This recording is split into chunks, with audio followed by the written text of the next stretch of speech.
শরীরের মধ্যে আপনার হলো ফুসফুসানি শুরু হয়ে যায়, যে অন্তর চিনচিন ব্যথা করে, টাকা দিল না কেন, তাই তো চিনচিন ব্যথা করে না, চিনচিন ব্যথা করছে যে টাকা ছাড়াই আমজনতার দল নিবন্ধন পেয়ে যাবে, চিনচিন ব্যথা করছে এদের। তো আমাদের সাধনা আপু বলে ভিতরটা চিনচিন করছে এদের, ঠিক আছে। হ্যাঁ, আমাদের সিনিয়র সহসভাপতি ধন্যবাদ জানাই, উনি অনেক প্রতিবাদী কথা বলেছেন এখানে এসে। আমজনতার দলের সহযোদ্ধা যারা আছেন তাদেরকে আমরা এখানে আসতে দেই নাই, ভিড় করতে দেই নাই, কারণ আমরা সংখ্যা দিয়ে এই লড়াইটা করতে চাইনি। তাদেরকে অনেক ধন্যবাদ, সকল সহযোদ্ধা যারা যারা যারা এখানে আশেপাশে ছিলেন। এখানে পুলিশের সাথে খারাপ ব্যবহার করেনি, এই জন্য আপনাদের সমস্যা জানাই। ইলেকশন কমিশনের সাথে খারাপ ব্যবহার করেনি, এই জন্য আমার দলের সহযোদ্ধাদের ধৈর্য ধরার জন্য শুভকামনা জানাই।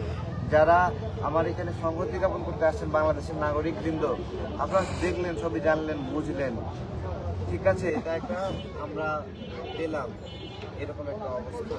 আচ্ছা ভাই, আমরা গলাটা শুকায় যাচ্ছে। আমরা দেখতে পেলাম যে গণস্বাক্ষরের একটা কার্যক্রম চালু হয়েছে, আসলে এটা গণস্বাক্ষর কার্যক্রম চলছে। জি জি, অনেক মানুষ আমজনতাকে নিবন্ধন দেওয়ার জন্য গণস্বাক্ষর করেছে, মানে তারা সমর্থন করেছে, এখনো করছে, আমরা দেখছি এখনো করছে। তাদের নাকি সমর্থক প্রয়োজন, সমর্থন দিয়ে এই দেশের মানুষ ভাসিয়ে দিবে আমজনতার দলকে।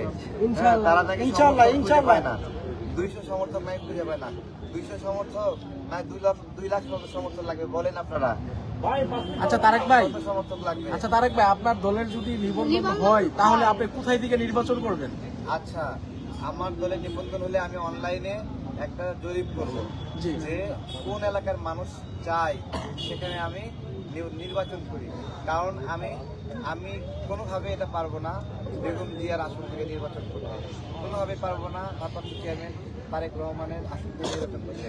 আমরা একই মাটির মানুষ, বগুড়ার কথা বলছি, সুতরাং আমাকে বিকল্প কোথা থেকে নির্বাচন করতে হবে। বেগম জিয়াকে বগুড়া জেলা স্কুলের ছাত্ররা সবসময় মা বলে ডাকে, ঠিক আছে। সেই হিসেবে আমারও উনি মা, ঠিক আছে। আমি কি আমাদের মা প্রার্থীতে নির্বাচন করবো, বলেন? ঠিক ঠিক ঠিক বলছেন। সুতরাং দেশের আমি একটা ছোটখাটো জরিপ করবো, কোন এলাকার মানুষ নির্বাচনের জন্য আমাকে উপযুক্ত মনে করে, সে এলাকা থেকে আমি নির্বাচন করবো, তখন দেখা যাবে।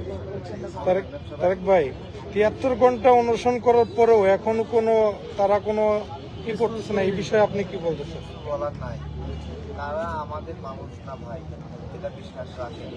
এই গণ অভ্যুত্থানের মধ্যে এই গণ অভ্যুত্থানকে তারা দেখেনি, আরামে ছিল, আন্দাজে ছিল, ঠিক আছে। তাদের সুক্রিয়া, তাদের জীবনের সুক্রিয়া আদায় করা উচিত। 18 সালে তারা কি করছে, তাদের জীবনের সুক্রিয়া আদায় করা উচিত। এই গণ অভ্যুত্থানে অনেক মানুষ মারা গেছে, তারা একজনও মরেনি এতখানি ভোট চুরি করার ফলেও। তারা যেন জীবনের জন্য সুক্রিয়া আদায় করে এবং এই জীবনের মূল্য পরিশোধ করে, এই জন্য জাকাত প্রদান করে এই নির্বাচন কমিশনের লোকেরা, ঠিক আছে। জীবনের মূল্য পরিশোধ যেন তারা করে, এই সুক্রিয়া আদায় করে যে জনগণ তাদেরকে ব্যবস্থা নেয়নি, চাকরি করতেছে, বেতন পাচ্ছে এখনো, কিন্তু এই সুক্রিয়া হিসেবে এখনো তাদের মধ্যে উপলব্ধি নাই, এখন একটু ভালো হওয়া উচিত। তারেক ভাই, আপনি 73 ঘন্টা অনুসরণ করছেন, কথা বলতে পারছি না। তো আসলে এই জাতির